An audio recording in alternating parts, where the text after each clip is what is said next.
সুপ্রিয় দর্শক, শুরু হচ্ছে সিনোরা আমি এখন কি করব। আজকে আমার গলাটা একটু ভাঙা ভাঙা, তো আশা করছি একটু আমাকে সহ্য করা হবে কষ্ট করে। তো আজকে আমরা যে বিষয় নিয়ে কথা বলবো, সিনোরা আমি এখন কি করব অনুষ্ঠান শুরু হচ্ছে। আর আজকে আমরা যে বিষয়বস্তু নিয়ে আলোচনা করব সেটা হচ্ছে যে সন্তান যখন গর্ভে থাকে তখন আমরা বলি যে মার একটু যত্ন করা দরকার। আগের দিনে আমরা শুনতাম যে মানে যারা মুরব্বী থাকতেন তারা বলতেন যে একটা হাসি খুশি বাচ্চার ছবি ঘরে লাগিয়ে রাখলে হাসি খুশি বাচ্চা হবে, এরকম শুনতাম। তো সেটার যে কোনো বিজ্ঞানসম্মত ব্যাখ্যা আছে সেটা জানতাম না। তো পরবর্তীতে যখন আমরা পড়াশোনা করেছি তখন দেখলাম যে আসলে ওই সময়টাতে মায়ের শরীরের যত্নটা যেমন ইম্পর্ট্যান্ট, মায়ের মনের যত্নটা বা মানসিক স্বাস্থ্যটাও ভীষণ ভীষণ ইম্পর্ট্যান্ট।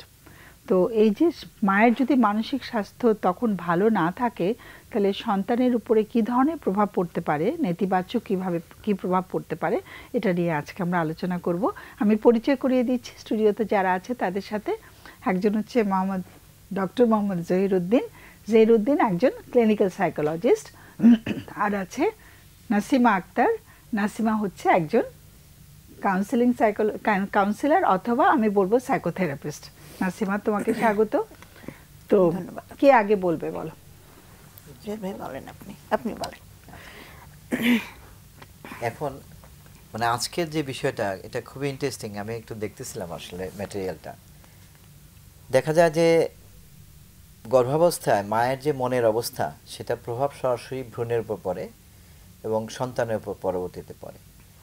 এবং বেশ কিছু ইন্টারেস্টিং গবেষণা হয়েছে। গবেষণা দেখা গেছে যে স্ট্রেসের জন্য যে হরমোন, এটাকে বলে স্ট্রেস হরমোন, মা যদি তীব্র মাত্রার মানসিক চাপের মধ্যে পড়েন কোনো কারণে, তখন রীতিমতো গবেষণা করে দেখা গেছে যে স্ট্রেস হরমোনটা প্লাসেন্টা দিয়ে ভ্রূণের মধ্যে চলে যায় এবং স্ট্রেস হরমোনটা ইকুইভ্যালেন্ট হয়। মায়ের স্ট্রেস হরমোন আর বাচ্চার স্ট্রেস হরমোন ইকুইভ্যালেন্ট। তো এই যে গবেষণাগুলো এবং কয়েকটা রোগ দেখা গেছে মায়ের মধ্যে তীব্র মানসিক চাপ থাকলে পরবর্তীতে বাচ্চাদের মধ্যে অ্যাংজাইটি, ডিপ্রেশন, তারপরে attention deficit hyper activity disorder বা অতিচঞ্চলতা, তারপরে আরেকটা জিনিস দেখা যাচ্ছে সেটাকে বলা হয় অটিজম বা এরকম ডেভেলপমেন্টাল প্রবলেম। এই জিনিসগুলো বেশি দেখা যায়। এছাড়া তাদের অ্যাটাচমেন্টের গুরুতর সমস্যা হয়। অ্যাটাচমেন্ট মানে মানে অ্যাটাচমেন্ট মানে এমন একটা ফিগার যার সাথে তার মনের অনেক মিল হয় এবং তাকে বিশ্বাস করে, নির্ভর করে, তার সাথে খুব ভালো একটা বন্ডিং হয়। এই জায়গাটায় ক্ষতি হয়ে যায়। কাজেই এই সময়টাতে গর্ভকালে শিশু জন্মের আগেই মায়ের মানসিক যত্ন, শারীরিক যত্ন তো অবশ্যই, মানসিক যত্ন নেওয়া খুবই দরকার এবং গুরুতর মানসিক চাপের মধ্যে যাতে সে না পড়ে সেটা দেখা বিশেষভাবে জরুরি। নাসিমা। সরি ভাইয়া যেটা বলছিলেন আমি সেটার সাথে নাসিমা একটা ফোন অপেক্ষা করে আছে, একটু নিয়ে আসি। সরি তোমাকে থামাতে হলো। ঠিক আছে। হ্যালো, আসসালামু আলাইকুম। ওয়ালাইকুম সালাম। জি ম্যাডাম, আমি ঢাকা থেকে বলছি। তো আমি আজকে আমার বাচ্চার ব্যাপারে কথা বলতে চাচ্ছিলাম। ও হচ্ছে একটা ছেলে বাচ্চা, 5 বছর বয়স। তো ও প্রচুর চঞ্চল, মানে অনেক অ্যাক্টিভ একটা বাচ্চা। তো ওর দুইটা প্রবলেম আমি আপনার সাথে শেয়ার করতে চাচ্ছি। একটা হচ্ছে ও হচ্ছে অনেক অস্থির, মানে আপনার যখন ও পড়তে বসে কিংবা কোনো জায়গায় আমরা যদি বলি যে একটু এই জায়গায় মনোযোগ দাও কিংবা এটা পড়ো, তখন ও দেখা যাচ্ছে যে অনেক অল্প সময় সে ওই জায়গাটায় মনোযোগ দিচ্ছে, এরপরেই সে আশেপাশে সে তাকাচ্ছে, দুষ্টামি করতেছে। হ্যাঁ, তো এটা হচ্ছে ওর একটা প্রবলেম, মানে বেশিক্ষণ তার ধৈর্যটা সে ধরে রাখতে পারে না, মানে অ্যাটেনশনটা হারিয়ে ফেলে, তাই তো? হ্যাঁ, অ্যাটেনশন হারিয়ে ফেলে। ইভেন যখন ও টিভিও দেখে, রিমোটটা হাতে নিয়ে বারবার ফরওয়ার্ড করছে, ব্যাকে যাচ্ছে, ভিডিও চেঞ্জ করতেছে, যেটা দেখতেছে ওরা চেঞ্জ করতেছে। হ্যাঁ, তো এইটা একটা প্রবলেম। আর সেকেন্ড প্রবলেম হচ্ছে ও স্কুলের যে বাচ্চা আছে, ওর যে ফ্রেন্ড যারা ক্লাসমেট, ওদের সাথে কম মিশছে ইন আ সেন্স, যখন কোনো প্রোগ্রাম হচ্ছে, কোনো জন্মদিন হচ্ছে, কারো বাসায় ইনভাইটেশন দিচ্ছে, তখন সে তাদের সাথে খেলছে না। সে মানে যাকে চিনে, যেমন আমি নিয়ে যাই যদি, সে শুধু আমার সাথে খেলাধুলা করে, বাট ওদের থেকে একটু দূরে দূরে থাকে। আবার যখন আমার বাসায় ওর কোনো কাজিনরা আছে তখন খেলা করে, হ্যাঁ, ও সবার সাথে ফ্রি, সবার সাথে নর্মাল, বাট স্কুলের যারা আছে তাদের সাথে সে এরকম ফ্রি হতে পারছে না। এইটা একটা প্রবলেম আমার কাছে মনে হচ্ছে। তো এটা সেক্ষেত্রে আপনার সমাধানটা জানতে চাচ্ছিলাম।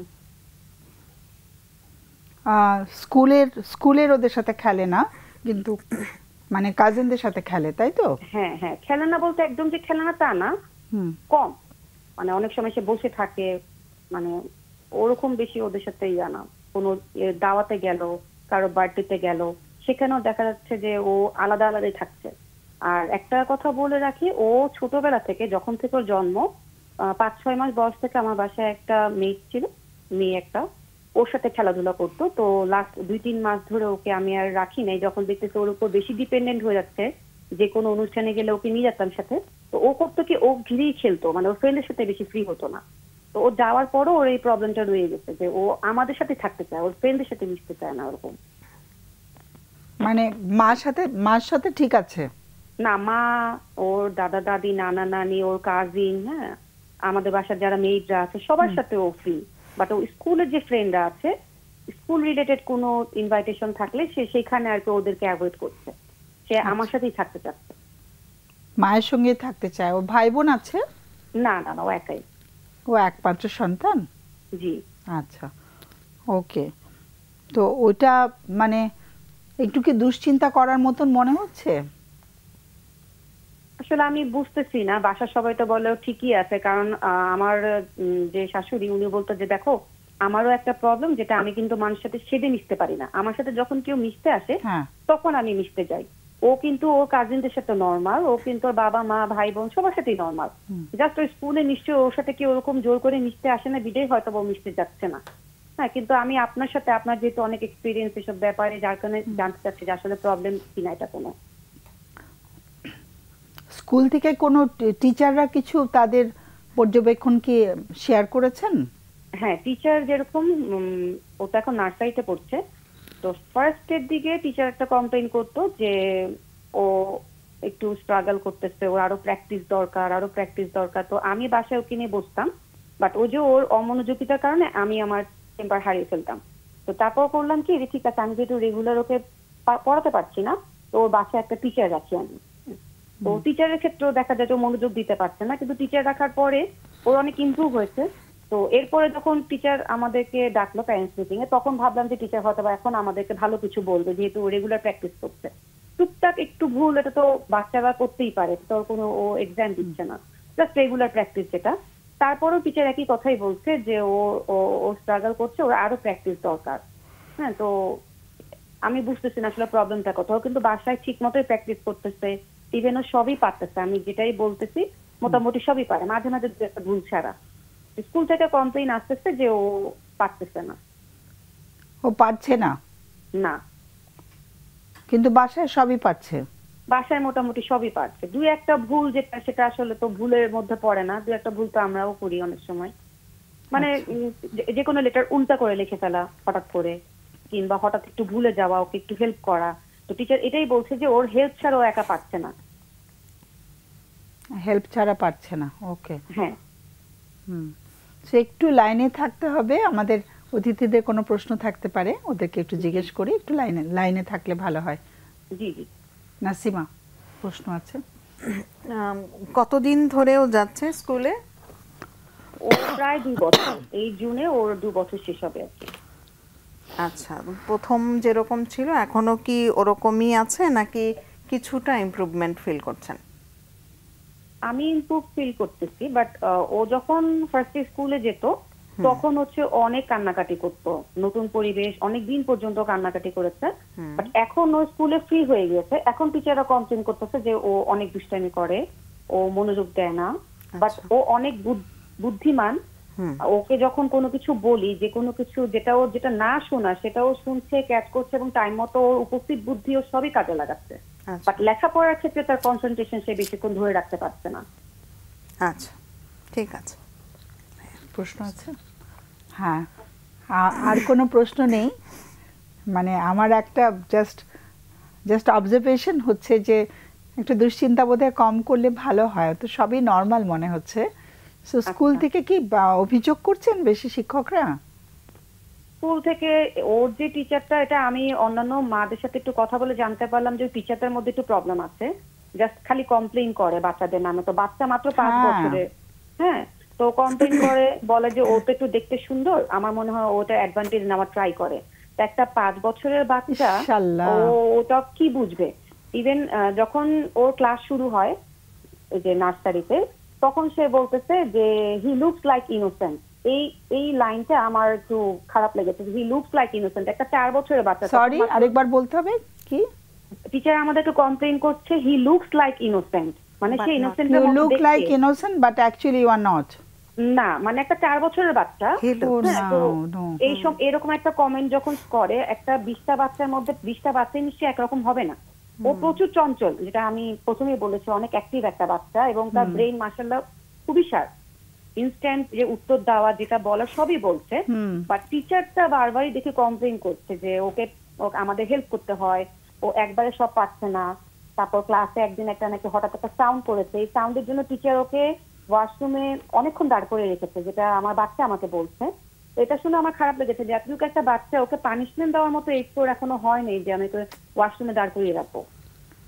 শিক্ষকদের না কোনো প্রশিক্ষণ হয় না ঠিক মতো ইংলিশ মিডিয়ামে, বিশেষ করে আমার মনে হয় ইংলিশ মিডিয়ামের ঝামেলাটা একটু বেশি হয়, যে ইংলিশ পারলেই তাদেরকে দেখা যাচ্ছে যে জব দিয়ে দিচ্ছে। বাট আমার মনে হয় তাদের বাচ্চাদেরকে হ্যান্ডলিং এ কিছু ট্রেনিং দেওয়া উচিত, কারণ তারা তো রেগুলার এগুলো ফেস করছে। আমাদের তো প্রথম বাচ্চা, আমাদের তো এক্সপিরিয়েন্স না এগুলো ব্যাপারে। একদমই। শিক্ষকরাই তো বাচ্চাদের অভিভাবক হয়ে যান, তাই না, স্কুলে গেলে। কাজে তাদের প্রশিক্ষণটা খুব জরুরি ভাবে দরকার আর কি। তো ইভেন বাচ্চাকে সে এটাও বলছে ডিরেক্ট যে আমি ওকে বলেছি তুমি এখন আর কিউট বেবি না, ওকে এটা সবার সামনে বলেছে। তো এটা একটা বাচ্চার কনফিডেন্স লেভেলটা কোথায় নিয়ে যায়? তুমি কি বেবি না? কিউট বেবি না, কিউট বেবি না, তুমি এখন আর কোনো কিউট বেবি না। বাচ্চা কিউট হওয়ার অ্যাডভান্টেজ নিচ্ছে, তার কাছে মনে হচ্ছে দ্যাটস ওয়াই বাচ্চাকে সে এই কমেন্টটা করেছে সবার সামনে। ওকে, আমাদের অতিথিরা আলোচনা করুক, তুমি ফোনটা রেখে দাও, ওরা আলোচনা করবে, কেমন? অনেক অনেক ধন্যবাদ ফোন করার জন্য। আমাদের সবার শুভকামনা থাকলো ছোট্ট বেবিটার জন্য। সো নাসিমা, আমি যেটা বলবো আপা, আপনি যেটা বলছিলেন, আমার কাছে মনে হয়েছে যে খুবই মানে নর্মাল একটা বাচ্চা। সে হচ্ছে তার পরিচিত জগতে কিন্তু সে খুবই কমফোর্ট ফিল করছে। স্কুলে এই যে অভিজ্ঞতার মধ্যে দিয়ে সে যাচ্ছে, একটা বাচ্চা ওভাবে গোছায় যদি বলতে নাও পারে, সে কিন্তু ফিল করে যে সে হিউমিলিয়েটেড হচ্ছে। হ্যাঁ, অন্য বাচ্চারা কিভাবে তাকে ট্রিট করছে সেটাও আমরা ওইভাবে জানি না। তো আমার কাছে মনে হয় ওই জায়গাটায় টিচার যেভাবে বরঞ্চ হেল্প করতে পারতেন ওর পার্টিসিপেশনে, ওর কথা বলার ক্ষেত্রে, সেটা হয়তো বা পাচ্ছে না, যার জন্য বাচ্চার পিয়ারদের সাথে যে তার মেশার যে ব্যাপারটা, সেটা ইমপ্রুভ করছে না ওইভাবে। আর একটা বিষয়ে আমার কাছে যেটা মনে হলো যে এই যেই কথাগুলি বাচ্চা শুনছে, সেটা তো আসলে ওকে কিছুটা কনফিউজও করবে। না, এই কথাটাই তো ও বেশি সুন্দর বলেও অ্যাডভান্টেজ নেওয়ার চেষ্টা করছে। মানে ছোট একটা বাচ্চা সম্পর্কে এরকম কমেন্ট কেউ করে? সেটাই তো আমি বলবো যে ও অ্যাডভান্টেজই বা কি বুঝে এখন, ছোট একটা মানুষ। সেই তো ও যে অ্যাডভান্টেজ নেওয়ার কিছু বোঝে না, এটা যখন আসলে টিচার বুঝতে পারছেন না, টিচারের কি অবস্থা চিন্তা করো। তো এটা হচ্ছে একটা আমি ভীষণ অ্যাপ্রিশিয়েট করছি আসলে এই মাকে, যে উনি কিন্তু যথেষ্ট সচেতন। হ্যাঁ, মানে এই স্কুলে বাচ্চাকে মানে রীতিমতো, আমার বাচ্চা হলে, আমার তো বাচ্চা এখন তো আমি তো বুড়া হয়ে গেছি, মানে আমার বাচ্চা যদি হতো আমি স্কুলে রাখতাম না। আমি জানি না, জিজ্ঞেস করলে ভালো হতো যে সরানো সম্ভব কিনা, কারণ যে স্কুলের শিক্ষক এরকম একটা মানে কমেন্ট করে, আর এটা জানি কি বলছে যে তুমি তুমি ইয়ে না, কি না বলছে, তুমি ইউ আর নট এখন আর কিউট বেবি না, অ্যাডভান্ট, হ্যাঁ তুমি যতটা ইনোসেন্ট তোমাকে লাগে ততটা ইনোসেন্ট তুমি না। মানে এগুলো তো বাচ্চাদের মন ভেঙে দেয় একদম, তাই না? ভীষণই আপত্তিকর। আমি বলবো যে দুটা মন্তব্যই খুব আপত্তিকর লেগেছে, এটা বাচ্চার ক্ষতি করে দিচ্ছে। সো আমি জানি না অপশন থাকলে বাচ্চাকে ওখানে রাখবে কিনা, নাকি অন্য কোথাও, এটা জিজ্ঞেস করলে ভালো হতো অবশ্য। জাহিদ, এটাই, এর বেশি বলার কিছু নেই। বাচ্চা একদম মানে আমার কাছে নর্মালি লাগছে। এখন ছোট বেবি যখন ক্লাসে যায় অনেক সময় তারা অ্যাটাচমেন্ট করতে মানে এই যে মাঠ থেকে সরে গিয়ে যে ক্লাসে বসবে এটা তো একটা পেইন ফিল করে অনেকে। এই বেবিটা সেটা ফিল করেছে কিন্তু অনেকটা কাটিয়ে উঠেছে অলরেডি। এখন ওখানে অভিজ্ঞতাটা ভালো হলে কিন্তু সে ওয়েল অ্যাডজাস্টেড হবে, অভিজ্ঞতা ভালো না হলে সে অ্যাডজাস্টেড হবে না। তার যে বুদ্ধিমত্তা আছে সেটা ঠিক মতো তখন ব্যবহার করা যাবে না। কাজে পরিবেশটা খুবই জরুরি। এই মাটা চাইলে স্কুলে কর্তৃপক্ষের সাথে কথা বলতে পারে এই টিচারকে নিয়ে। স্কুল হয়তো টিচারকে বলে দিবে অথবা টিচারকে রিমুভ করবে, এটা স্কুলের ব্যাপার। এবং সম্ভব না হলে যেটা আপনি বলেছেন যে অন্য কোনো বেটার স্কুলে ট্রান্সফার করে যাওয়া, কারণ মানে বাচ্চাকে একটা ভালো সময় দিতে হবে। এবং শিশু যদি চঞ্চল না হয় তো বড় মানুষ কি চঞ্চল হবে? একটা চঞ্চলতা তো থাকা ভালো। একটা ক্লাসের মধ্যে অনেকগুলো বেবি সব যদি রোবোটিক হতো তাহলে তো বিভৎস অবস্থা। কিছু বাচ্চা তো বাচ্চার মতো হবে। কাজে এটা অসুবিধা নেই, আমার মনে হয় একটু ধৈর্য ধরলে আস্তে আস্তে ঠিক হয়ে যাবে। মানে ঠিকই আছে কিন্তু একটু টিচার অবজেকশন দেওয়ার ফলে খারাপ ফিল করছে।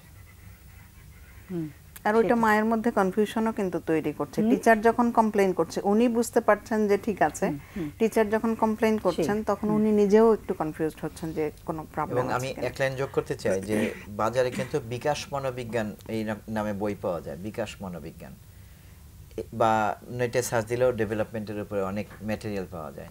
বাবা মা ইচ্ছা করলে সেগুলো দেখতে পারে, তাহলে অনেক কিছু হয়তো তারা বুঝতে পারবে, সবটা না হলেও। মানে বিকাশ মনোবিজ্ঞানের বই পড়তে হবে না, ইন্টারনেটে অনেক ইনফরমেশন আছে। চাইল্ড ডেভেলপমেন্টের উপরে অনেক ইনফরমেশন আছে, সার্চ দিলেই পাওয়া যাবে। কাজে সেটা একটা উৎস। নাসিমা, তোমার একটু সময় আছে তো, তুমি বিষয়টা নিয়ে বলছিলে। আচ্ছা, হ্যাঁ, এই যে মানসিক স্বাস্থ্যের যত্ন আসলে না পেলে কি হচ্ছে যে এই সময়টায় যখন একজন মানুষ যখন একজন মা হচ্ছেন, গর্ভবতী হচ্ছেন, সেই সময়টায় কিন্তু তার কিছু হরমোনাল চেঞ্জ হচ্ছে, তার সেই জায়গা থেকে কিছু মানসিক কিছু পরিবর্তনের ব্যাপার হচ্ছে, সে তার শারীরিক পরিবর্তনের মধ্যে দিয়ে যাচ্ছে। তো সেই সময় হচ্ছে তার যে যত্নটা, সেই যত্নটা তখন কিন্তু একটু বেশিই দরকার এই পরিবর্তনগুলোর সাথে অ্যাডজাস্ট করার জন্য। হ্যাঁ, তো যখন সেটা না হয় তখন সে নিজে খারাপ থাকছে, তার নিজের শরীর খারাপ থাকছে, তার নিজের মন খারাপ থাকছে।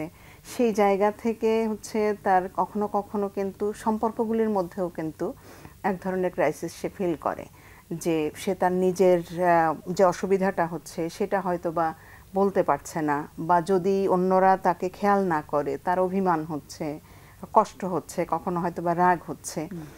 এই যে মানসিক অবস্থাটা, এই মানসিক অবস্থাটা ভাইয়া যেটা বলছিলেন যে ওখানে কিন্তু মায়ের শরীরে যেই হরমোনাল চেঞ্জগুলি হচ্ছে এই ইমোশনের কারণে, সেটা কিন্তু একদম সমানভাবে ওই বাচ্চাটা ব্রেইনেও কিন্তু একইভাবে চলছে। এটার ফলে যেটা হচ্ছে যে বাচ্চা মানসিক চাপের মধ্যে দিয়ে জন্ম নিচ্ছে। হ্যাঁ, তার যে রেজিলিয়েন্সটা একদম ছোটবেলা থেকে, তার যে খাপ খাওয়ানোর যে ক্ষমতাটা, সেই ক্ষমতাটাই কিন্তু তখন এক ধরনের নেতিবাচক প্রভাব পড়ে। যত একটা স্বাভাবিক সুস্থ বাচ্চা যেভাবে তার পরিবেশের সাথে খাপ খাওয়াচ্ছে, ধীরে ধীরে ছোট বাচ্চাটা বড় হচ্ছে, তার বুদ্ধিমত্তার বিকাশটা যেভাবে হচ্ছে, তার শারীরিক জায়গা থেকে যদি আমরা ইমিউনিটির কথা যদি বলি, রোগ প্রতিরোধ ক্ষমতার জায়গাটা, সেখানে একটা নেগেটিভ ইম্প্যাক্ট হয়। সব জায়গায় হচ্ছে এটার একটা নেগেটিভ ইম্প্যাক্ট হচ্ছে। এবং এই ইম্প্যাক্টটা শুধুমাত্র ছোটবেলায় হচ্ছে তা না, এই বাচ্চাটা কিন্তু ওই অসুবিধাগুলি নিয়ে ধীরে ধীরে বড় হচ্ছে এবং একজন পরিণত বয়সের মানুষের মধ্যেও কিন্তু ওই সময়কার যে অসুবিধাগুলি থাকে সেই প্রভাবটা থেকে যায়। সেটাই, মানে যেটা বলা হয় যে মানে শেষের দিকে গিয়ে, মানে শেষ 3 মাসে ব্রেনের যে তোমার সেলগুলো আছে, সেলের সংখ্যা খুব বাড়তে থাকে, ব্রেনের সাইজ বড় হতে থাকে। তো কাজেই বাচ্চার কিন্তু অনেক কিছু বাচ্চা ব্রেন কিন্তু তখন থেকে অ্যাবজর্ব করা শুরু করে, আমরা হয়তো অতটা জানি না আসলে। তো মায়ের মনের স্বাস্থ্যটা আসলে কেউ অত ভালো করে খেয়াল করি না, সেজন্যই মনে হলো যে এটা আমাদের আলাদা করে আলোচনা করা উচিত। তো আমরা মনের স্বাস্থ্য নিয়ে কথা বলছি এই অনুষ্ঠানে। আমরা সুস্থ বাচ্চা চাই, হাসি খুশি বাচ্চা চাই, সবল বাচ্চা চাই, বুদ্ধিমান বাচ্চা চাই। সেটার জন্য আসলে মায়ের যত্নটা কিন্তু ভীষণ ইম্পর্ট্যান্ট। আমরা সুনাগরিক চাই। আমরা বিরতি থেকে ঘুরে আসি। সুপ্রিয় দর্শক, আমরা ছোট্ট একটা বিরতিতে যাচ্ছি, বরাবরের মতন ফিরে আসবো একটু পরে।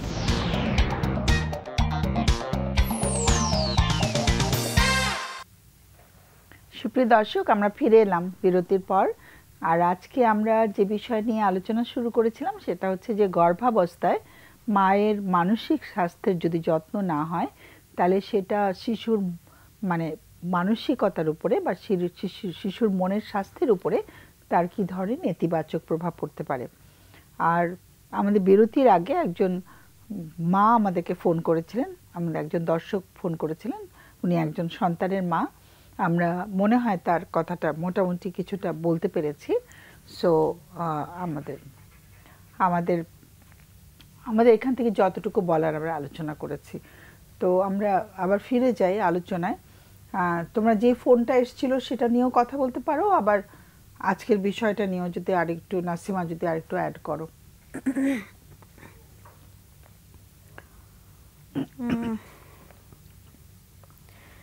আমরা মানে ওভারঅল আমরা আসলে বলেই ফেলছিলাম যে সমস্যাটা কি হয়। আমরা একটু ডিটেইলে যেতে পারি।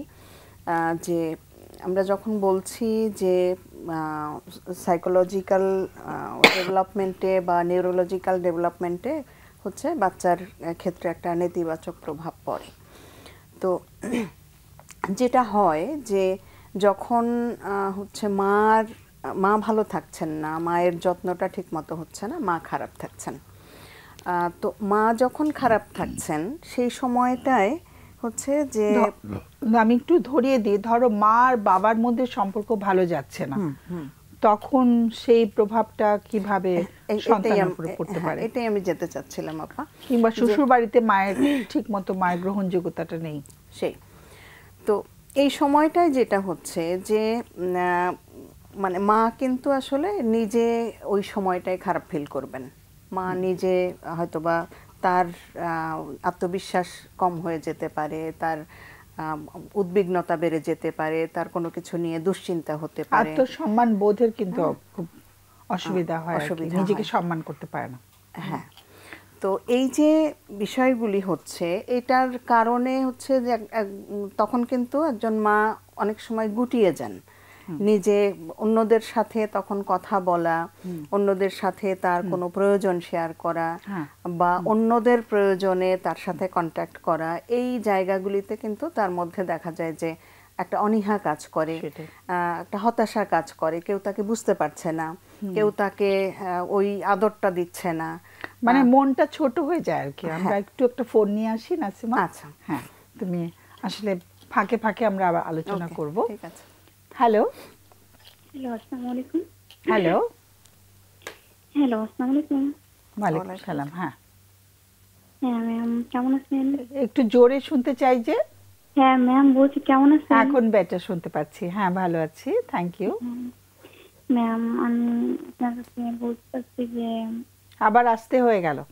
হ্যাঁ বলছি, আমি বলতে চাচ্ছি কি যে আমার 16 বছর বয়সে, তখন আমার বয়স 16 বছর, আর 7 বছর আগে 18 সালে আমার বিয়ে হয়। ফোনের মাধ্যমে বিয়ে হয়। আচ্ছা। ফোনের মাধ্যমে বিয়ে হওয়ার পর তবে কিছুদিন পরে, আর তখন বিয়েটা আমি পছন্দ করি আমার হাজবেন্ডের সাথে। তাই কিছুদিন পর তবে আমার যে শ্বশুর শাশুড়ি, এরা আমার কখনোই মাইনে নিতে পারে না। তাদের সাথে আমার হাজবেন্ড গুলো দেশের বাইরে থাকে, ইতালিতে থাকে। তবে তাদের কাছে আমি মাঝে মাঝে মানে নিত, মানে আমার শ্বশুর বাড়িতে নেওয়ার পরে, কারণ আমার সব জিনিসের দোষ ধরতো। এরকম কি একটু তরকারি রান্না করলে সেটা যদি একটু খারাপ হইতো, সেটা নিয়েও আমার মার কাছে যাইতো যে আপনি মেয়ের তরকারি রান্না করেন, সবকিছুই দোষ। এরকম করতে করতে তাদের সাথে আমার সাথে না এরকম মানে ঝগড়াঝাটি লাগতো, মাঝে মাঝে লাগতো। লাগার পরে তাই আমার শ্বশুর শাশুড়ি যদি আমার হাজবেন্ডকে বলতো যে তোর বউ এরকম করছে আমাদের সাথে, তর্কাতর্কি হয়েছে, সে আমার খোঁজ খবর নিত না। সে কি করতো? খোঁজ নিত না। যদি আমার শ্বশুর শাশুড়ি বলতো হাজবেন্ডের কাছে যে তোর বউ এই ঝগড়া হয়েছে বা তর্কাতর্কি হয়েছে, কিছু বললে না, সে আমার খোঁজ খবর নিত না। আমি তার এই ফ্রেন্ড, ওই ফ্রেন্ড, তার এই অমুক সমুক, মানে মামাতো ভাই, ফুফাতো ভাই, সবাই এনারা কইরা বইলা তারপরে তার সাথে আমি যোগাযোগ করার চেষ্টা করতাম। এরকম অনেকবার হয়েছে। একটু কিছু হইলে সে আমার সাথে যোগাযোগ করতো না। তবে একটা সময় বিয়ে যখন করছিল তখন কিন্তু সে খুব পাগল হয়ে বিয়ে করছিল। যাই হোক, তারপরে 22 সালে সে দেশে আসলো, আমাদের সামাজিক ভাবে উঠাইয়া নিল। নেওয়ার পর ম্যাডাম সে আমার 23 সাল থেকে সে আমার সাথে এরকম আর যোগাযোগ আমার সাথে করলো না। আচ্ছা, যোগাযোগ না করায় সে এই যে 25শে জানুয়ারিতে সে দেশে আসলো বাহির থেকে। দেশে আসার পরে সে আমার কোনো খোঁজ খবর না নিয়ে সে একা ডিভোর্স দিয়ে সে চলে গেল। একা একা এসে তারপর চলে গেল? হ্যাঁ, সে মানে এরকম ভাবে আসছে যাতে আমি না জানি। সে লুকাইছিল, লুকাইয়া সে আমার ডিভোর্স দিয়ে সে চলে গেল। হ্যাঁ, যখন ডিভোর্স দিল, ডিভোর্স দেওয়ার 10 দিন পর আমরা জানতে পারলাম যে আমার ডিভোর্স দিছে। যাই হোক, আমরা আইনি ব্যবস্থা নিলাম। যাই হোক, তারপরে হারে ধরলো, মানে পুলিশ এরকম আইনি ব্যবস্থা নিলাম। তারপরে যাই হোক ছিল কিছু দিন আইনি কাস্টডিতে। তারপরে সে ছাড়া হওয়ার পরে ওই আইনের মাধ্যমে একটা সালিশি হয়েছিল। হওয়ার পরে ওই জায়গা মানে ব্যবসায় বলছিল যে মেয়ে তো কোনো দোষ দেখাইতে পারে না। আর এর মাঝে অনেক মেয়েদের সাথে কথা বলে এরকম অনেক প্রমাণ ছিল আমার কাছে। আমি সবকিছু দেখেছি জজ সাহেবকে। আর আমি অনেক বলছি, আমার বাবা আমার খুব ছোটবেলা মারা গেছে, তখন আমার 1 বছর। সবকিছু আমি তার বাহিনী ছিল সব বলছি। বলার পরে জজ সাহেব বলছে যে তুমি মেয়ে সংসার করো, মেয়ে খুব ভালো, তুমি মেয়ের বিরুদ্ধে কোনো মানে দোষ দেখাইতে পারো না, তুমি মেনে সংসার করো। এই কথা বলার পরে সে বলছে হ্যাঁ আমি সংসার করব। বলার পরে সে ওই কোর্ট থেকে বেরিয়ে পরের দিন চলে গেল। এখন এই মামলা সেই জায়গায় আছে। তবে ম্যাডাম আমার তার খুব মনে পড়ে, আমার রাত্রে ঘুম হয় না। তারপর আমি তার ছাড়া আমার কিচ্ছু ভালো লাগে না এইগুলা। আর ম্যাম আরো একটা কথা, যে ছোটবেলায় আমার মা আমার খুব মারতো। আমার মা এখন আমার ঠিক আছে প্রচুর সাপোর্ট দেয় সব ব্যাপারে, কিন্তু আমার মার কোনো কথা আমার ভালো লাগে না। সে একটা ভালো কথা বললো, আমার মেজাজ খুব গরম হয়ে যায়, খুব তার আমি ঝাড়ি মারি। মানে আমার মা এখন ঠিক আছে, এখন আমার মা আমার খুব ভালোবাসে, আগেও ভালোবাসতো, তবে ছোটবেলা আমার খুব মারতো। কারণ কেন মারতো তোমাকে? কেন মারতো ম্যাম, ধরেন খেলা করছি, হয়তো ময়লা জ্বালাই ফেলেছি, কিন্তু কেন ময়লাটা আমার শরীরে আসলো এই কারণে মারতো। বা একটা বাচ্চার কাছে যাইতে বারণ করছে, তখন আমি ধরেন গেছি, কেন গেছি, প্রচুর মারতো ম্যাম, এই কল্পনাও করা যাবে না। যেমন এত মারতো, অনেক দাগ, মানে শরীরে আঘাত চিহ্ন হয়েছে। মানে আমার মা এখন আমার খুব ভালোবাসে, মানে অনেক সাপোর্ট করে সব জিনিসে। তবে মানে আমার মার কথা শুনলে আমার মানে মেজাজ গরম হয়ে যায়, তারে ঝাড়ি দেই, মারে অনেক কথা বলি। সবসময় মার উপরে মনে হয় কি, আর কারো ক্ষেত্রে না, মার উপরে মনে হয় কি সবসময় আমার মেজাজটা সবসময় মানে গরম থাকে। আর এখন আমার হাজবেন্ড আমার সাথে কোনো রকমের কোনো যোগাযোগ করতেছে না, সেই মামলা ওরকম ভাবে আছে। আর তবে আমার ঘুম হয় না, আমার কোনো কিছুই ভালো লাগে না, আমার শুধু তার কথাই সবসময় আমার মাথায় থাকে। তোমার সাথে তোমরা তো ছিলে খুব কম সময় একসাথে, না? হ্যাঁ, আমরা মানে যে ওই যে 22 সালে যখন আসছে তখন 3 মাস আমরা সামনাসামনি একসাথে ছিলাম আমরা। তবে সে আমার খুব ভালোবাসতো। যখন আমার সাথে তার সাথে মিল ছিল তখন আমার খুব ভালোবাসতো। কিন্তু তোমার কোনো সন্তান হয়নি? সন্তান হয়নি না। তোমরা চেয়েছিলে যখন ছিল 3 মাস? হ্যাঁ, চেয়েছিলাম, সেও চেয়েছিল, তবে হয়নি। আচ্ছা, চেষ্টা করেছিলে তোমরা? হ্যাঁ, চেষ্টা করি, তবে কোনো ডাক্তারের সম্মুখীন হয়নি, তবে এমনিতে আমরা চাচ্ছিলাম। এখন তোমার বয়স কত? এখন আমার বয়স 23। আচ্ছা, আর তোমার মা যে এত রাগারাগি করতেন, তোমাদের ভাই বোন কতজন? আমার 3 ভাই, আমি একা, আমার ভাই 3 জন। আমার বড়। তুমি একমাত্র মেয়ে সন্তান? হ্যাঁ। তুমি কত নাম্বার? আমি সবার ছোট, আমি 4 নাম্বার। সবার ছোট, তারপরে একটাই মেয়ে, তারপরেও মার খেতে? হ্যাঁ, ছোটবেলা আমার খুব মারতো। আবার আরেকটা কথা হলো কি ম্যাম, আমার বাবা মানে আমাদের অনেক ছোটবেলা মারা গেছে আমাদের রাইখা। তা আমার মা খুব কষ্ট করে আমাদের মানুষ করছে। আচ্ছা, একটু অভাব ছিল বাসায়? হ্যাঁ, অভাব ছিল। হ্যাঁ সেটাই, হয়তো সেই কারণেও মায়ের মেজাজ ভালো থাকতো না আর কি। মা আমাদের জন্য অনেক কষ্ট করছে। সো এখন তুমি মানে মানে আমাদের কাছ থেকে তোমার মানে কি প্রশ্ন, কি জানতে চাইছো বলো? প্রশ্ন ম্যাম যে আমি এখন কি করব, আমার কোনো কিছু ভালো লাগে না। আমার সে আমার সাথে অনেক অন্যায় করে, অনেক কিছু বলে, তারপরও কেন তার কথা আমার কেন এত মনে পড়ে, তার সাথে কেন আমার থাকতে ইচ্ছে করে, আমি এখন কি করতে পারি? বা পড়ালেখাটা আর কন্টিনিউ করোনি? হ্যাঁ হ্যাঁ হ্যাঁ, আমি পড়াশোনা কন্টিনিউ করছি। আমার 1 বছর আমার গ্যাপ রয়েছে, তারপরে আমি পড়াশোনা চালু করছি। এখনো করছো পড়ালেখা? হ্যাঁ হ্যাঁ আমি বিয়ে করি। এখন খরচটা কি, সংসারের খরচটা কি ভাইরা দিচ্ছেন? হ্যাঁ হ্যাঁ, আমার এখন বর্তমানে আমাদের ভাইদের আর্থিক অবস্থা ভালো। ওকে, একটা দিক অন্তত ভালো শোনা গেল। তো তুমি কি জানতে চাইছো বলো আজকে আমাদের কাছ থেকে? যে আমি এখন কি করতে পারবো, কি করব, আমি কি কোনো সাইকোলজিস্ট বা কোনো এরকম আপনাদের কোনো এরকম কারো সাহায্য নেব না, আমি কি করতে পারি? মানে তুমি যে তোমার হাজবেন্ডকে ভুলতে পারছো না সেটার জন্য? হ্যাঁ সেটার জন্য। তারপরে মানে আমার এরকম মনে হয় আমি নিঃস্ব, আমার কিচ্ছু নাই, এরকম মনে হয়। আর কেন নিঃস্ব হবে? তোমার তো সারা জীবন সামনে পড়ে আছে। হ্যাঁ, কিন্তু আমি অনেক বোঝার চেষ্টা করি, এগুলো আমি বলি যে যে মানুষের কত হয় এরকম, আমার এরকম লাগবে কেন, কিন্তু মন যখন বলি তখন এরপরে ভুলে যায় সবকিছু। আমার সব সময় তার কথা মনে পড়ে, অন্য কোনো ছেলেকেও ভালো লাগে না আমার। আচ্ছা ওকে, তুমি পড়াশোনা তোমার শেষ হবে কবে? ম্যাম আমি এই যে এবার হলো বিএ ফার্স্ট ইয়ার পরীক্ষা দিছি। আচ্ছা আচ্ছা, ভালো করছো পড়ালেখায়? হ্যাঁ, পড়াশোনা আমার ভালো লাগে না। আচ্ছা, সেটাও ভালো লাগে না? হ্যাঁ, পড়াশোনা ভালো লাগে না। সারাক্ষণই একজনের কথাই ভাবছো এখনো? হ্যাঁ হ্যাঁ। তবে ম্যাম আর একটা কথা হলো কি যে আমার যে বাবার বাড়ি, আমার বাবার বাড়ি আমরা যে ভালো হয়েছি, আমার ভাইরা যে পরিশ্রম করে যে ভালো হয়েছে, আমার বাবার বাড়ির কিছু কিছু লোকরা আছে যে এইগুলা তারা নিতে পারে না, বুঝছেন? তারা আমাদের মানে আমাদের খুব শত্রু হয়ে দাঁড়ায়। কেন?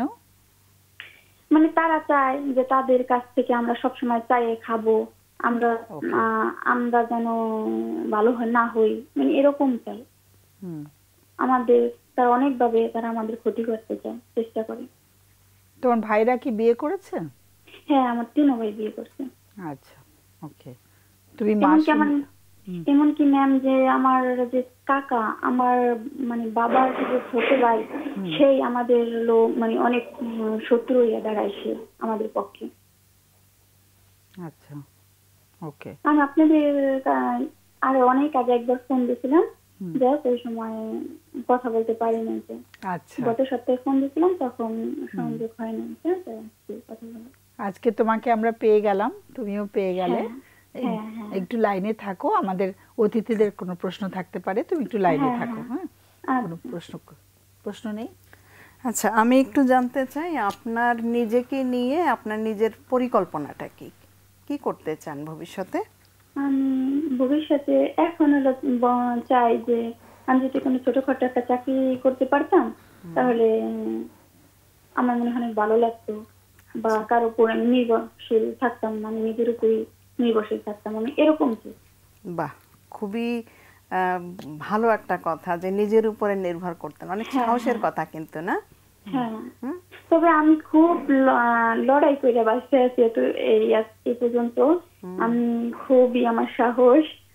এখন মানুষ আমার কিছু বললে আগে হয়তো মানে কিছুই বলতে পারতাম না, তবে এখন তার জবাব দেওয়ার শিখে, মানে জবাব দিতে পারি, কারে কি বলতে হবে এগুলা অনেক মানে বলতে পারি। মানে আমার কেউ যদি একটা খারাপ কথা বলে, মানে তারে তো আমি মনে করেন যে জেলের ভাত খেয়েছেন।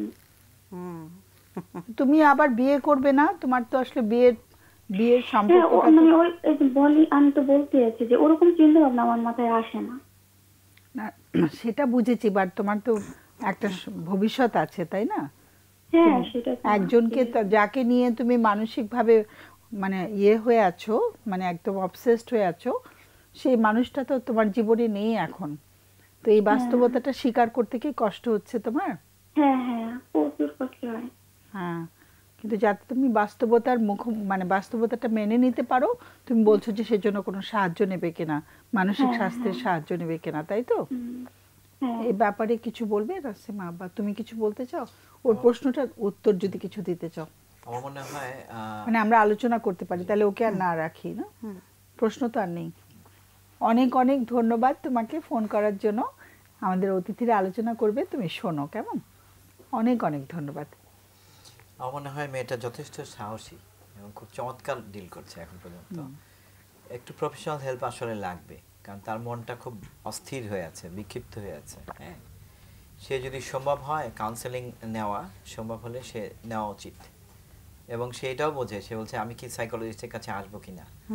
অনেক সচেতন। আমার মনে হয় একটু বসলে, একটু কথা বললে তার মনের মধ্যে যে এই যে একটা আটকা পড়ে গেছে একটা জায়গায়, এটা আস্তে আস্তে এটা থেকে হয়তো সে মানে বের হয়ে আসতে পারবে, বা সে যে অন্যান্য চিন্তা করতে পারে না, পড়তে পারে না, এই মনোযোগহীনতায় ভুগছে, এমনকি লাইফের ফিউচার কোন দিকে যাবে সেটা নিয়েও সে খুব ফোকাস করতে পারছে না, এটা কাউন্সেলিংয়ে বসলে এটা ঠিক হয়ে যাবে বলে আমার মনে হয় আর কি।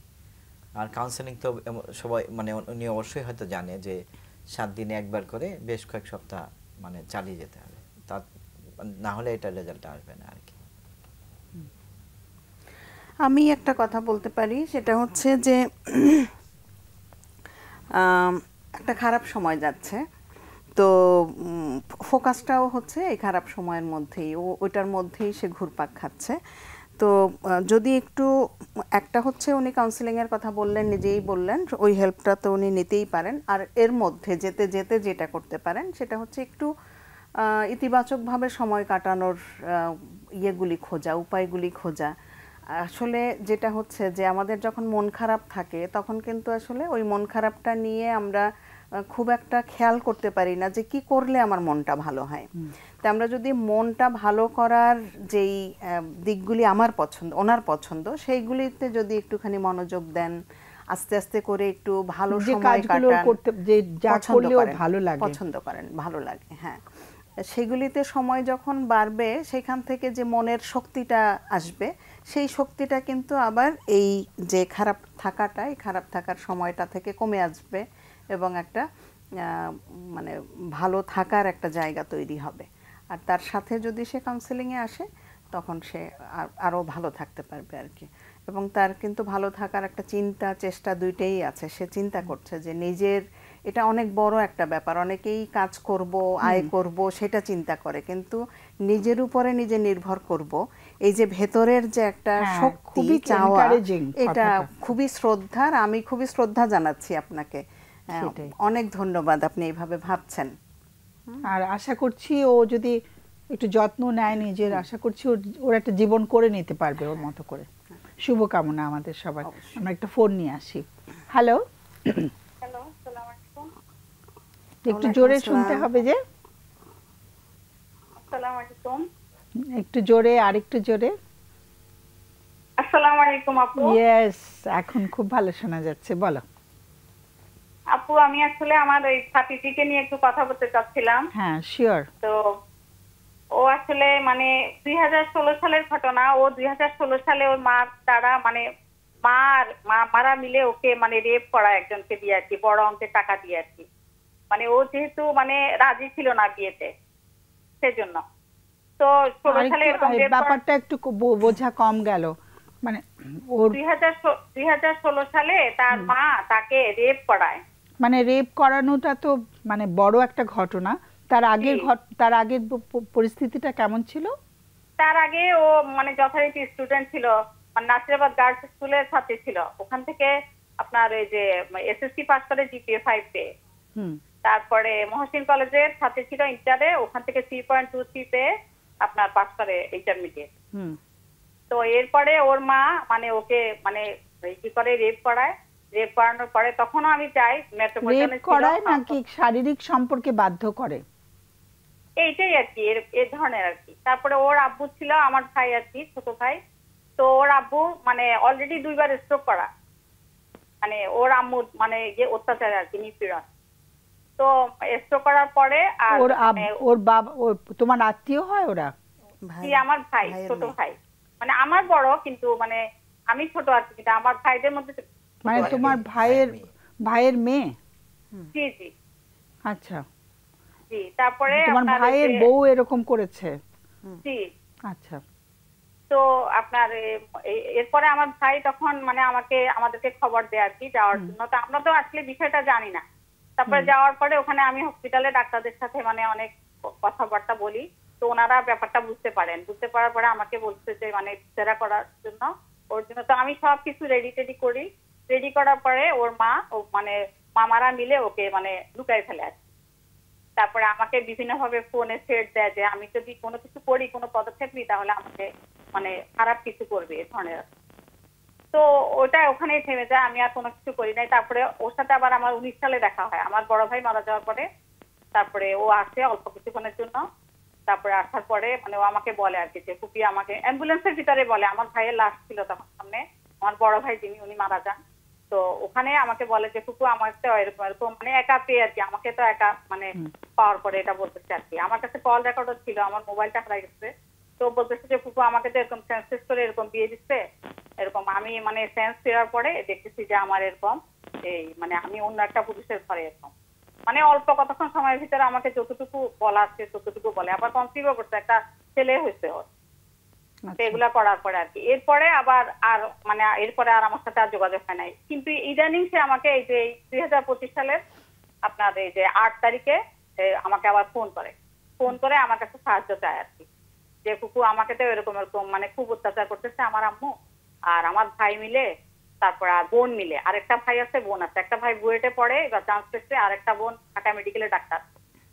তো এটা বলতেছে যে আমাকে তো ওরা এরকম এরকম বেঁধে এই মানে 26 দিন রাখছে আপনার এই যে চট্টগ্রাম মেডিকেলের মানসিক বিভাগে এখানে রাখছে। তো বলে যে ফুফু আমি তো কিছুই করতে পারলাম না, আমার কাছে খুব অনেক 19 মিনিট কথা হয়েছে আমার সাথে। তো ফুফু আমি তো কিছুই করতে পারতেছি না, আমাকে তো এরকম মানে ওরা অনেক অত্যাচার করে, ওরা তো লেখাপড়া করছে সবাই ভালো ভালো, আমি তো কিছু করতে পারি নাই, আমার তো মানে বাচ্চাটা ওর কাছে নাই, ওর স্বামী ওর কাছে নাই। তো বলে যে আমাকে মানে স্বামীর কথা বললে আমার মা বলে যে আমার স্বামী বিদেশে আর মানে বাচ্চাটাকে ওর কাছে রাখে নাই, মানে অনেক নির্যাতন, বলে যে হাত পা বেঁধে আমাকে। তারপরে বলে যে এই মানসিক বিভাগের ডাক্তাররা বলতেছে আম্মু তোমার তো কোনো অসুখ নাই, তুমি তো পাগল না, তোমাকে কেন এখানে রাখছে। তো এটা আর কি অনেক কথা বলছে আমাকে এরকম, বলে যে ফুফু আমাকে একটু সাহায্য করেন, আমি তো থেকে বের হতে পারি না, কিছু করতে পারি না। আমি ওকে বলছি আমি যে আম্মু তুমি চলে আসো না আমাদের কাছে, বলে যে না ফুফু আমাকে তো তালা দিয়ে রাখে, আম্মু আমাকে বড় বড় 2টা তালা দিয়ে তারপরে বাইরে চলে যায় এরকম। তো আমি তাড়াতাড়ি করে আর কি করবো, আর পুলিশের কাছে গেছি, পুলিশের শরণাপন্ন হচ্ছে, কিন্তু পুলিশ আমাকে বলে যে আপনি তো ফুফু, আপনি তো কিছু করতে পারবেন না। তো আমি ওনাদেরকে বলি যে এটা তো আজকে তো আন্তর্জাতিক নারী দিবস, এটা ও 28 বছরের একটা মেয়ে এভাবে নির্যাতিত হচ্ছে, আপনারা ওকে যে তালা দিয়ে রাখে, আপনারা একটু যান না, একটু ইয়ে করেন। অনেক অনুরোধ করছে, কিন্তু ওনারা বলছেন আপনি ফুফু না অত্যাচার করতেই পারে, আমি যে একজন প্রতিবেশীকে যদি অত্যাচার করে তাহলে তো আমি যাবো দৌড়ায়, আপনারা কেন করতেছেন, আমাকে কোনো হেল্প করে নাই। পরে আমি কোর্টে শরণাপন্ন হচ্ছি, কোর্টে শরণাপন্ন হওয়ার পরেও মনে করেন যে কোর্টে ওদেরকে আদেশ দিচ্ছে পুলিশকে, কিন্তু উনি পুলিশকেও মনে করেন যে ওভাবে ইয়ে করে ফেলছে, হ্যাঁ পুলিশকে উনি বুঝাই ইয়ে করে ফেলছে। আর সবাই বলে যে মানে সবাই আমাকে একটা কথাই বলে যে ওনার একটা মেয়ে তো ডাক্তার আর একটা ছেলে তো বুয়েটে পড়ে, তো ও কেন এরকম করবে এরকম। আমি তো বলি যে ও তো বাইপোলার ডিসঅর্ডার আক্রান্ত আপু, ওই যে 2016 সালে আমি ওই যে এখানে ডাক্তার মানসিক ডাক্তার আমাদেরকে নিচ্ছিলাম ওখানে ইয়ে করার জন্য, যখন অ্যাপয়েন্টমেন্ট করছি তখনই ওরা ওকে লুকাই ফেলছে। ওরা বলে যে মানে আমরা দেখবো ওকে। এখানকার দিনে যারা মানসিক বিশেষজ্ঞ ছিলেন, আমি অনেকের সাথে মানে বড় বড় ডাক্তারদের সাথে যোগাযোগ করছি, কিন্তু পারি নাই। এখন আপু আমার কথা হলো যে আমি তো মনে করেন কোর্টেও যাচ্ছি, কোর্টে ওরা অনেক ডিলে করে ফেলতেছে, আমি ওদেরকে বুঝাতে চাচ্ছি যে ওর তো মানসিক সেবাটা দরকার, ও তো মনে করেন বের হয়ে আসতে পারতেছে না, আর ওর কোনো সিমও নাই, ওর সিমটা ফেলে দিচ্ছে। আমি পুলিশকে বলছি আমার কাছে সব কিছু আছে এভিডেন্স, কিন্তু পুলিশে কোনো কিছু করে না, পুলিশে মানে কিভাবে কেন জানি আমি জানি না, মানে মনে হয় ইয়ে করে ফেলে। তারপর কোর্টের অর্ডারটা ওনারা ডিলে করতেছে, ওনাদেরকে আমি কিছুতেই বুঝাতে পারতেছি না, ওনারা আমাকে মানে সন্দেহ করতেছে, পুলিশও সন্দেহ করে, মনে করে আমি কোথায় সম্পত্তির জন্য। আমি বলে যে মানে নানা ধরনের মানে আমাকে আমার মনোবলটা ভেঙে দিচ্ছে। তো আমি ওর জন্য দৌড়াতে আর পারতেছি না, আমি খুবই মানসিক ভাবে অসুস্থ হয়ে গেছি, মানে আমার কিছুই ভালো লাগে না, আমি তো মানে আমার মনোবলটা ভেঙে যাচ্ছে, আমার মানসিক ক্লান্তি চলে যাচ্ছে। আমি যে ওকে একটু উদ্ধার করে যে আমি কিছু করবো এটা পারতেছি না। আমি ওনাকে কাউকে বুঝাতে পারি না যে ওর তো মানসিক সেবাটা দরকার, আগে আপনারা উদ্ধার করেন। আমার কাছে মেয়ের মায়ের ফোন রেকর্ড আছে, মেয়ের মা আমাকে বলতেছে যে আমি যেন মামলাটা উদ্ধার করি, হ্যাঁ। তারপর আমার আইনজীবীকে বলতেছে অনেক টাকা মানে অফার করছে, বলছে যে মানে আমরা যেন এই যেটা মামলাটা উদ্ধার করি। হ্যাঁ, আর মানে কোর্টের ম্যাজিস্ট্রেটকেও মানে হাত করে ফেলে ওর পক্ষে রায় কাটবে এই যে 20 তারিখে। এখন পরে আমার আইনজীবী বলছে আরেকটা পদক্ষেপ দিবে, কিন্তু আপু দিয়ে হয়ে যাচ্ছে। সমস্যা হচ্ছে এটা, এখন আমিও মানসিক ভাবে ভেঙে যাচ্ছি, আমার মানে মনোবল নাই যে আমি আর আরেকটা স্টেপ দিব। এই জন্য আমার কিছুই ভালো লাগে না। আমি কিভাবে মানে ওকে এখন উদ্ধার করতে পারি এবং আমার মানে মনোবলটা আমি কিভাবে ধরে রাখতে পারি, এটা আমি আপনার কাছে চাচ্ছি। আর ওকে মানে কোনোভাবে সাহায্য করা যায় কিনা মেয়েটাকে। ও তো 28 বছরের মেয়ে একটা, মানে ওর কোনো টিভি দেখা বন্ধ, দেখা, এবং বাড়িওয়ালা ওদের সাথে ইনভলভ, মানে এখানে বাড়িওয়ালা আছে এবং এখানে একটা মানে ভণ্ড পীর আছে, ও এটার সাথে ইনভলভ। এবং আমি থানাকেও বসছি, সবাই জানে মানে ও এই ভণ্ড পীরটা মানে জামিন নিয়ে পুলিশে ধরে, কিন্তু জামিন নিয়ে বেরিয়ে আসে ওখান থেকে। মানে সবাই আমাকে সমাজে যারা বলে, ওরা বলে যে আপনি তো অনেক সংঘবদ্ধ একটা চক্রে, মানে এটার বিরুদ্ধে লড়া অনেক মানে কঠিন।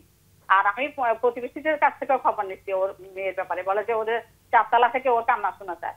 মানে আমি অনেকের কাছে গেছি, আমি বলছি এখানে যে ওর তো কান্না শোনা যায়, ওখান থেকে ওকে দড়ি দিয়ে বেঁধে ইয়ে করে, হ্যাঁ, তারপরে অ্যাম্বুলেন্সে করে হসপিটালে নিয়ে যায়, বারবার করে নিয়ে যায় এরকম। লাস্টে 26 দিন ছিল, মানে 2 রমজানের দিন আমাকে ফোন করতেছে। এটা আছে। এখন আমি ওর যে বাইপোলার মোড ডিসঅর্ডার আছে, এটা কে ডায়াগনোজ করেছে? এটা 2016 সালে ওখানে আমরা প্রেসক্রিপশনে দেখছি, মেট্রোপলিটন হসপিটালে। তারপরে কোনো চিকিৎসা আছে এখন? না, ওই অবস্থায় ওকে ধরে বেঁধে, ও আমাকে 2019 সালে যখন আমার ভাই মারা যান, তখন আমাকে বলছে যে আপু আমাকে ধরে বেঁধে আমাকে মানে দিয়ে দিচ্ছে। আমার যখন সেন্স হচ্ছে তখন আমি দেখি যে আমি অন্য অনেক গেছে। ওকে, তো তোমার প্রশ্নটা কি আমাদের কাছে? আমার প্রশ্ন হচ্ছে আপু, আমি মানে আমার মনোবলটা কিভাবে ধরে রাখবো? আমার মানে খুবই ক্লান্তি লাগে, আমি ঘুমানোর চেষ্টা করি কিন্তু আমার ঘুম আসে না, আমার খুব কষ্ট হয়। মানে আমি আসলে চেষ্টা করি যে ঘুমাই থাকি, কিন্তু আমি পারি না আসলে। মানে আমাকে শুধু সবাই সময় দিচ্ছে, আমি পলিটিক্সের কয়েকজনকেও বলছি, কিন্তু আমাকে শুধু সময় দিচ্ছে ওরা, মানে কেউ আমাকে একটু সাহায্য করতেছে না যে আমি যেন আমি এটাকে উদ্ধার করে আমি একটু মানে বাঁচাতে পারি যেন। আর তোমার পরিবারে কে কে আছেন? আমার পরিবারে আমার এই বোন আছেন একজন, আর আমার আরো 2 জন, মানে বড় ভাইয়ের ছেলে আছেন 2 জন, এটাই আছে, আর কেউ নাই। তুমি ম্যারিড না? হ্যাঁ, আমি ম্যারিড। আচ্ছা, ওকে। তো একটু লাইনে থাকো, কেমন? একটু আমাদের অতিথিদের প্রশ্ন থাকতে পারে। প্রশ্ন আছে। আচ্ছা, আপনি অনেক সুন্দর করে গুছিয়ে বলেছেন এবং সাহস নিয়ে ফাইট করছেন। আমি একটু জানতে চাচ্ছি যে এই যে আপনি যে ইফোর্টটা দিচ্ছেন, আপনার ঘনিষ্ঠজন এই ব্যাপারে কি বলে? আপনার যে না, ওরাও আমার সাথে চেষ্টা করতেছে। আসলে তো স্যার আমরা তো মানে আগে একসাথে ছিলাম, প্রায় মানে আমার ভাইদের সাথে মানে একসাথে ছিলাম। এখন আমার 3 জন ভাই মারা গেছেন আর কি। এখন আমার ভাইও ধরেন ওর দ্বারা অত্যাচারে, মানে আমাদের এগুলো আসলে অনেক লম্বা হিস্ট্রি তো স্যার, এখানে তো বলা যাচ্ছে না এগুলো অনেক কিছু। মানে এখন মেয়েটাকে ওরা মানে ও টার্গেট করছে স্যার, এই জন্য আমার মানে ওকে মানে ওর আসলে একটাই অপরাধ, ও সত্য কথা বলে ফেলে। ও তো আসলে খুবই ধার্মিক, ও আসলে এগুলো পছন্দ করে না। এখন ওকে যতভাবে পারে ওকে টর্চার করে ওকে দমিয়ে রাখতে চায় আর কি।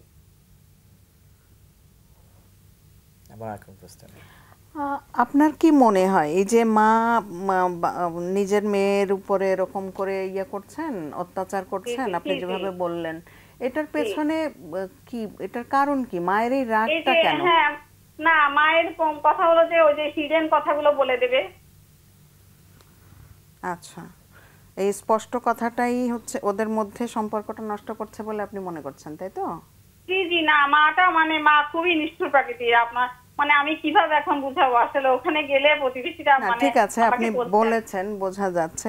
আপনি কি কখনো কোনো মানে মানবাধিকার প্রতিষ্ঠানের সাথে কখনো যোগাযোগ করেছেন আপনাকে হেল্প করার জন্য? না আপু, আমার আসলে ওই সম্পর্কে আইডিয়া নাই তো আসলে আপু, আমি মানে দৌড়ে কোর্টে গেছি আর কি। আচ্ছা, না আপনি বলছিলেন যে আপনি ওইখান থেকে সেরকম কোনো সহযোগিতা পাচ্ছেন না, সেজন্য আইন শৃঙ্খলা বাহিনী। হ্যাঁ, বুঝতে পারছি। তো সেই জায়গাটায় হচ্ছে কি, বাংলাদেশে কিন্তু কিছু মানবাধিকার সংস্থা আছে যারা এই ধরনের ক্রাইসিসগুলিতে অনেক সময় হেল্প করে। আপনি কখনো তাদের ব্যাপারে ইয়ে করেন নাই, আপনি ওইভাবে জানেন না, তাই তো? আমি আসলে ওভাবে জানি না। আচ্ছা, ঠিক আছে।